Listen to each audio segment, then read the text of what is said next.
Let's get into the big breaking news, my friends. Ladies and gentlemen, from Timcast.com, Jussie Smollett found guilty on first 5 counts of felony disorderly conduct, not guilty on count 6.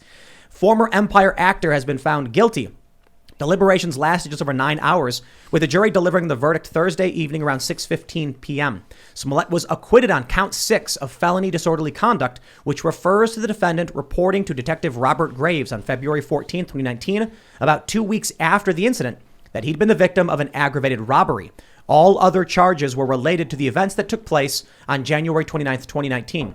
As it stands, Judge James Lynn will have the discretion in imposing a concurrent or consecutive sentence for Smollett on each count at a later date. A disorderly conduct charge for false crime report is a class 4 felony, which means it is punishable by up to 3 years in prison and a $25,000 fine. Smollett took the stand and testified before the jury that he never lied to the police and denied orchestrating the attack on himself. However, it goes a little bit beyond just that. According to one report we covered the other day, the prosecutor in the closing arguments accused Smollett of perjury. Mm-hmm. Many different news outlets and columnists said, sure does look like Smollett just perjured himself. So he may try to get out of this one somehow. He's going to try and appeal, but he could get charged with perjury now. Now, as for prison time, I don't know what you guys, I don't think it'll happen. I think he's going to get a slap on the wrist. They're going to be like, we've got too many political allies. He's super wealthy. What, he'll pay a fine and then he's disgraced? Is that all we're going to get out of this? Or do we cross our fingers, hope he goes to jail? Well, I mean, was anyone concerned that, I saw that, for example, BLM came out with a statement basically saying, we support his position here, which I thought was fascinating because this is, I still remember the police chief, coming out and saying, we spent 200 hours on this wild goose chase. This is a, horrible. We can't do this, right? This is, you never see police chiefs coming out and sort of, basically saying this guy's guilty, et cetera, et cetera. You just don't see it. It was so open and shut. And what did the prosecution, what were they thinking putting together this particular, the defense, what was the defense thinking putting together this defense? Did you see their defense? Did you see what they tried to do? Yeah. Accuse the judge of lunging at you, then demand a mistrial over not being allowed to cross-examine properly, which was bunk, and then nearly crying and running out of the courtroom with your mother. That's quite literally what one of the defense lawyers for Smollett did. Yeah, the BLM comment is big that you mentioned earlier because it was a BLM leader, Melina Abdullah, who said that Black Lives Matter stands in solidarity with Jussie Smollett because we could never believe the police. Now, I believe also Blair White had a very interesting comment about this. She said, "Poor Smollett, I hope he doesn't beat himself up over this," which I thought was very fitting. There's also a lot of jokes about the Jussie being squeezed. But, this sends a message to a lot of people. If you try to divide this country, if you fake a hate crime, there's going to be some ramifications for it. What are those ramifications? Is he going to get probation? Is he going to have to pay a heavy fine? Is he going to go to jail?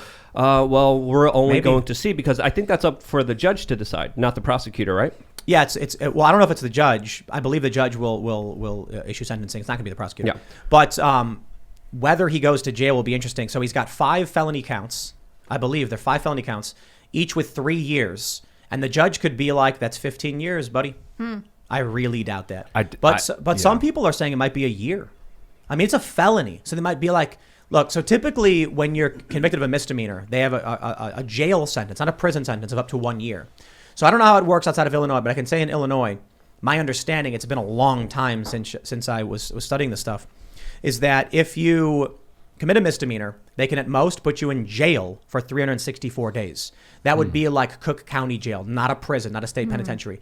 But once you cross that threshold into a year, they move you to one of the maximum security prisons or state prisons, and that's where things are really bad, like really bad. So Smollett, I think if he's going to go to jail, it's going to be a year, isn't it? Yeah, but it won't be like a maximum security thing, I'm sure, right? Even though it's technically a felony. I don't know anything. I don't know. This is a violent. I mean, how would you classify this? I mean, it's a class 4 felony, so it's the weakest of felonies. Right. And he didn't beat an old lady or anything like that. Right. But it's not a white collar crime. True. It's not like they're going to put him in a golf resort. Well, the crime to me is, the police are needed in Chicago. The police are needed in this city. And this is I think they said 200 hours that were used to basically, follow a wild goose chase. That was not that is a terrible thing for a city with that level of crime. I would argue that they're doing a very poor job because of the high level of crime, because of how the government has been implementing policy there. I mean, the district attorney in Chicago is Kim Foxx. She went out of her way to make sure that Jussie Smollett wasn't facing any charges at all. She was clearly a huge conflict of interest since she was friends with him, friends with the Obamas, friends with a lot of highly connected people. So I bet on appeal there's going to be a lot of finagling. I think there's going to be more to this case that are going to surprise the rest of America, because if you remember, this was a heinous case that motivated the establishment to scream out and point out against Trump supporters and say, these are really horrible people. This is the example that we need to stand on. We need to make sure that this never happens again. And then poof, we all found out that it was all a hoax, all made up. I want to pull up, we did briefly pull up the Black Lives Matter statement. Yeah. We have it here from their website, December 7th, statement regarding the ongoing trial of Jussie Smollett. They say, I'm not going to read the whole thing, but in our commitment to abolition, we can never believe police, especially the Chicago Police Department, over Jussie Smollett, a black man who has been courageously present, visible, and vocal in the struggle for black freedom. While policing at large is an irredeemable institution, CPD is notorious for its long and deep history of corruption, racism, and brutality. Now, I'll tell you, here's the challenge I face. But I think the decision is still simple. Being from Chicago, which people like to point out in the chat, I say a lot, but I don't really think I say it that often. But I'm from there, and I've dealt with bad cops. I've had cops screw with me. And as much as I have issues with like the black site they were operating, that's where they were secretly taking people and detaining them. They've done to activists.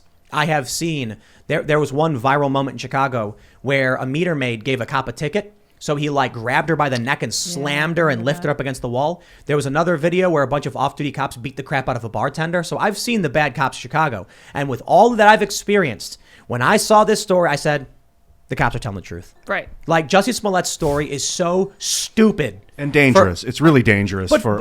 It was a smear against half the country and the president. And it rallied a bunch of people into believing this crackpot BS about Trump. That bothers me. If we're going to have a conversation about what's true, we need to sit down. I've sat down at many dinner tables with Trump supporters, and we've had great conversations on racism in this country. And you'd be surprised how many of them are like, yeah, I understand that. But these people want to tell you, I mean, actually, maybe none of us here would be surprised. They'd be like, oh, yeah, we get it. But these people want you to believe they're all demon, white supremacists, evil, MAGA country lurking around. Black Lives Matter. This statement is so insane. Come on. Like, I'm surprised they were willing to do something so dumb. And that is with respect to understanding the problems in the Chicago Police Department. I don't know yet how you can possibly say something like you can never believe a given set of people and expect people to take you seriously. That's clearly so purely ideologically motivated. Why would anyone take anything you have to say with any degree of seriousness? Yes. It's just broad brushing an entire group. It was same with believe all women. I thought that's so ridiculous because some women lie, and when they do, you don't want to believe them. And sometimes you do want to believe the police because they tell you the truth. So all this hyperbole and extremity is like just devastating. I'll say this, like, you know, I mentioned this half jokingly. I'm like, what if it turns out, you know, Smollett's telling the truth? Yeah. Well, now he's been convicted by a jury of his peers, so he's guilty. He did it. Right. You know, we'll see what happens with appeal, perhaps. People can be evicted, but I think his story outright was just the stupidest thing anyone had ever heard. Laughably bad. But maybe, you know, during the trial, I'm like, maybe there's a chance that the Osundaira brothers actually are sophisticated criminals who set them all up. That's why I kept saying innocent until proven guilty, although I think we reasonably believe he's guilty. And secret homophobes and white supremacists at the same time. So and pale-skinned. And pale-skinned. And pale-skinned. Wearing MAGA hats. Yeah, light-skinned. But again, we also have to remember, charges were initially dropped against Smiley. On March 8th, there was a grand jury indictment. Charges were dropped 2 weeks later, and then there was an outrage because of that. And that's when the Chicago police chief decided to make statements against this, and that's why they called it a, quote, whitewash of justice. Particular interesting words chosen there for this particular incident. But Kim Foxx, this whole time, was saying that the charges were excessive. She, of course, is heavily connected. She did recuse herself from originally charging Jussie Smollett. So obviously on the appeal, I would look out for more finagling, more political intervention during this case, because this was political from the very beginning. We saw Kamala Harris get involved in this. We saw Joe Biden get involved in this, and they were using this for their own political power.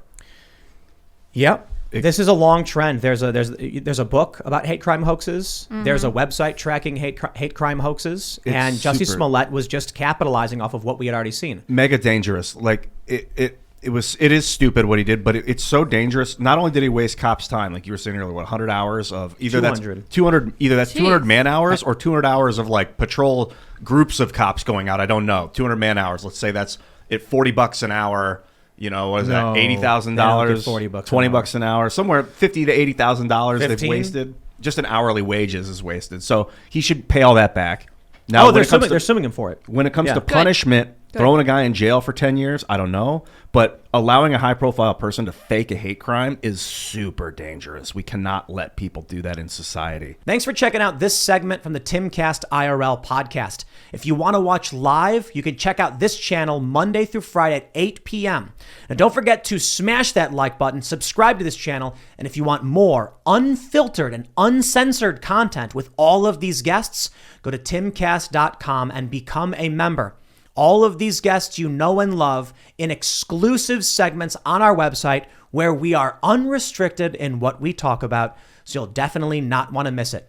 Thanks for hanging out. We'll see you all next time.